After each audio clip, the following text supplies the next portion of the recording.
മിസാറു, കിഗസാറു, ഇവാസാറു. ജാപ്പനീസിലെ 3 മങ്കികളെക്കുറിച്ചുള്ള കഥകൾ നമ്മുടെ കുട്ടികൾക്ക് രസകരമായ രീതിയിൽ പറഞ്ഞു കൊടുക്കുക.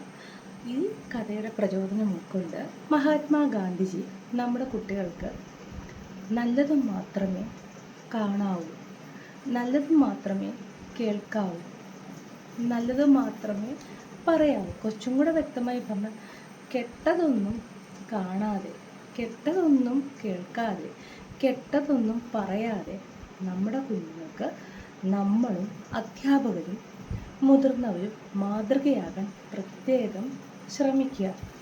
കാരണം ഒരു നെഗറ്റീവ് തോട്ട്, ഒരു വയലൻസ് കുട്ടികൾക്ക് കാണാനിടയാകുന്ന സാഹചര്യത്തിൽ നമ്മൾ പ്രത്യേകം അവരുടെ പ്രായത്തിനനുസരിച്ച് അവരുടെ മനസ്സിനൊരു പോറൽ പറ്റാതെ അവരെ അത്ര പ്രഷ്യസായി കണ്ട പഠനത്തിനും അറിവിനും പ്രായോഗിക ബുദ്ധിക്കും പ്രാധാന്യം കൊടുത്തുകൊണ്ട് നമ്മുടെ കുഞ്ഞുങ്ങളെ ഈ കുരങ്ങന്മാരുടെ കഥകൾ പറഞ്ഞു കൊടുക്കുക. അപ്പോൾ അവരുടെ അനിയന്മാർക്ക് പറഞ്ഞു കൊടുക്കും, കുറച്ചുകൂടെ മുതിർന്ന കുട്ടികൾക്ക് നമ്മളും പറഞ്ഞു കൊടുത്താൽ ഇതിലൂടെ നല്ലൊരു ലോകത്തെ, ഒരു സുരക്ഷിതമായ സന്തോഷമായ ഒരു ലോകത്തെ കെട്ടിപ്പടുക്കാൻ നമുക്ക് ഓരോരുത്തർക്കും ശ്രമിക്കാം.